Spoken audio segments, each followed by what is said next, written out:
Paz do Senhor, meus irmãos, boa noite, tudo bem? Que a graça e a paz do Senhor esteja sobre a sua vida, sobre a sua casa, sobre a sua família. Eu sou o pastor Henrique Oliveira e nesse canal nós temos devocional às 8h30 da manhã e leitura bíblica às 22 horas, sempre focado na palavra de Deus, para que a gente exerça a nossa cidadania como cidadãos dos céus, tá bom?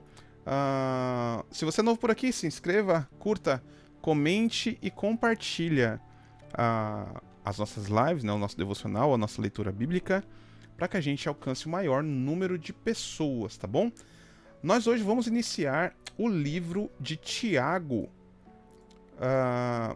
Já passamos aí por quase todo o Novo Testamento, né? E já estamos em Tiago. E na igreja, no culto, nós estamos já há 2 domingos pregando sobre esse livro que é abençoador.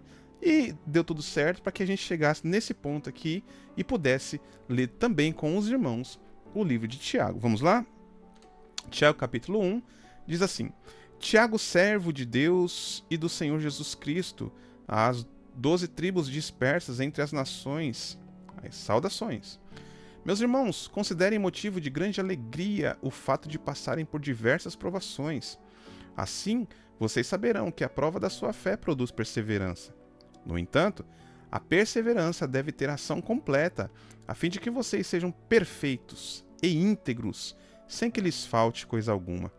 Se algum de vocês tem falta de sabedoria, peça a Deus, que a todos dá generosamente, sem reprovar ninguém, e lhe será concedida. Peça, porém, com fé, sem duvidar, pois aquele que duvida é semelhante à onda do mar, levada e agitada pelo vento. Portanto, não pense tal pessoa que receberá coisa alguma do Senhor, uma vez que tem mente dividida e é instável em tudo o que faz. O irmão de condição humilde deve orgulhar-se por causa da sua elevada posição. Já o rico deve orgulhar-se por causa da sua condição humilde, porque ele passará como a flor do campo. Pois o sol se levanta, traz o calor e seca a planta.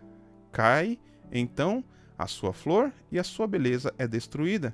Da mesma forma, o rico murchará com seus afazeres. Bem-aventurado o homem que persevera na provação, porque depois de aprovado, receberá a coroa da vida que o Senhor prometeu aos que o amam. Quando alguém for tentado, jamais deverá dizer: estou sendo tentado por Deus, pois Deus não pode ser tentado pelo mal e a ninguém tenta. Cada um, porém, é tentado pelo seu próprio desejo, sendo por este arrastado e seduzido. Então, esse desejo, tendo sido concebido, dá à luz o pecado, e o pecado, uma vez consumado, gera a morte. Meus irmãos, não se enganem. Toda boa dádiva e todo dom perfeito vem do alto e descem do Pai das luzes, que não muda com sombras inconstantes. Por sua decisão, ele nos gerou pela palavra da verdade, a fim de sermos como os primeiros frutos de tudo que ele criou. Meus irmãos, tenham isso em mente. Sejam todos prontos para ouvir e tardios para falar, e tardios para irar-se, pois a ira do homem não produz a justiça de Deus. Portanto, livrem-se de toda impureza moral e da maldade que prevalece, e aceitem humildemente a palavra implantada em vocês, a qual é poderosa para salvar a vida de vocês. Sejam praticantes da palavra, não apenas ouvintes, enganando a vocês mesmos. Aquele que ouve a palavra, mas não a põe em prática, é semelhante a um homem que se vê no espelho, mas depois de olhar para si mesmo, sai e se esquece da sua aparência. Contudo, o homem que observa atentamente a perfeita lei da liberdade e persevera na prática dessa lei, não se esquecendo do que ouviu, mas praticando-o, será bem-aventurado naquilo que fizer. Se alguém se considera religioso, mas não refreia a língua, engana a si mesmo. A sua religião não tem valor algum. A religião que Deus, o nosso Pai, aceita como pura e imaculada é esta: cuidar dos órfãos e das viúvas nas suas aflições e não se deixar corromper pelo mundo. Meus irmãos, como crentes em nosso glorioso Senhor Jesus Cristo, não tratem as pessoas com parcialidade. Suponham que na sinagoga de vocês entre um homem com anel de ouro e roupas finas e também entre um pobre com roupas velhas e sujas. Se vocês derem atenção especial ao homem que está vestido com roupas finas e disserem: aqui está um lugar apropriado para o Senhor, mas disserem ao pobre, você fique em pé ali, ou sente-se no chão, junto ao estrado onde ponho os meus pés, não farão distinção entre vocês, julgando com más intenções? Ouçam, meus amados irmãos, acaso Deus não escolheu os que são pobres aos olhos do mundo para que sejam ricos na fé e herdem o reino que ele prometeu aos que o amam? Mas vocês desprezam o pobre. Não são os ricos que oprimem vocês? Não são eles que os arrastam para os tribunais? Não são eles que difamam o bom nome que sobre vocês foi invocado? Se vocês de fato obedecerem à lei do reino, conforme a Escritura afirma, ame o próximo como você mesmo, agem corretamente. Mas, se tratarem os outros com parcialidade, cometem pecado e serão condenados pela lei como transgressores. Pois quem obedece a toda a lei, mas tropeça em apenas um ponto, torna-se culpado de quebrá-la inteiramente. Porque aquele que disse não adultere também disse não assassine. Se você não comete adultério, mas comete assassinato, torna-se transgressor da lei. Falem e ajam como quem vai ser julgado pela lei da liberdade, porque será exercido juízo sem misericórdia sobre quem não foi misericordioso. A misericórdia triunfa sobre o juízo. De que adianta, meus irmãos, alguém dizer que tem fé se não tem obras? Acaso a fé pode salvá-lo? Se um irmão ou uma irmã precisa de roupas e do alimento de cada dia, e um de vocês lhe disser, vá em paz, aqueça-se e alimente-se até satisfazer-se, sem porém lhe dar o que necessita, de que adianta? Assim também a fé por si só, se não é acompanhada de obras, está morta. Contudo, alguém dirá, você tem fé, eu tenho obras. Mostre-me a sua fé sem obras, e eu mostrarei a minha fé pelas obras. Você crê que existe só um Deus? Muito bem. Até mesmo os demônios creem e estremecem. Insensato, quer certificar-se de que a fé sem obras é inútil? Não foi pelas obras que Abraão, nosso pai, foi justificado quando ofereceu o seu filho Isaque sobre o altar? Você pode ver que tanto a fé como as obras estavam andando juntas, e a fé foi aperfeiçoada pelas obras.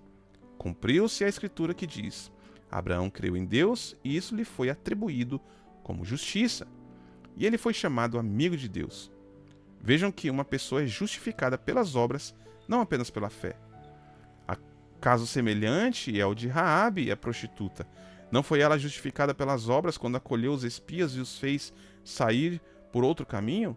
Portanto, como o corpo sem espírito está morto, assim a fé sem obras está morta. Meus irmãos, não sejam muitos de vocês mestres, pois, como sabem, nós os que ensinamos seremos julgados com maior rigor, pois todos tropeçamos de muitas maneiras. Se alguém não tropeça no falar, tal homem é perfeito, capaz de dominar também todo o corpo. Quando colocamos freios na boca dos cavalos para que eles nos obedeçam, podemos controlar todo o animal. Tomem também como exemplo os navios, embora sejam tão grandes e impelidos por fortes ventos, são dirigidos por um leme muito pequeno, conforme a vontade do piloto. Semelhantemente, a língua é um pequeno órgão do corpo, mas se vangloria de grandes coisas. Vejam como um grande bosque é incendiado por uma simples fagulha. Assim também, a língua é um fogo, é um mundo de iniquidade, colocada entre os membros do nosso corpo. Contamina a pessoa por inteiro, incendeia todo o curso da sua vida, sendo ela mesma incendiada pelo inferno.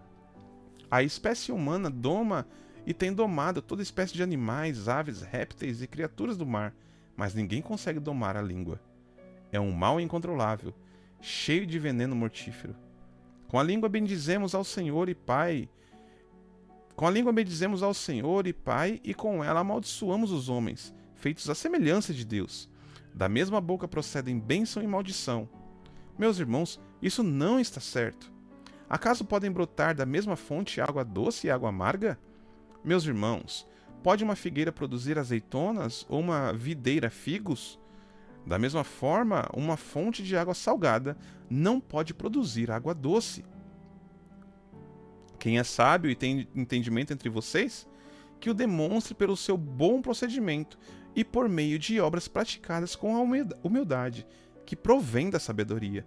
Contudo, Se vocês abrigam no coração inveja amarga e ambição egoísta, não se gloriem disso, nem neguem a verdade. Esse tipo de sabedoria não vem do alto, mas é terrena, humana e demoníaca. Pois onde há inveja e ambição egoísta, há confusão e toda espécie de males. No entanto, a sabedoria que vem do alto é, antes de tudo, pura, depois pacífica, amável, compreensiva, cheia de misericórdia e de bons frutos, imparcial e sincera. O fruto da justiça é semeado em paz pelos pacificadores. É muito ensino, é muita coisa para a gente absorver. Aqui a gente faz uma leitura fria, né? Vem passando por todo o texto, mas medite no texto na sua casa. Abra o texto, pega ali capítulo 1, vá lendo e peça entendimento ao Senhor, que o Senhor vai abrir o seu coração, abrir sua mente. Lê o capítulo 2, capítulo 3, mergulhe nos textos.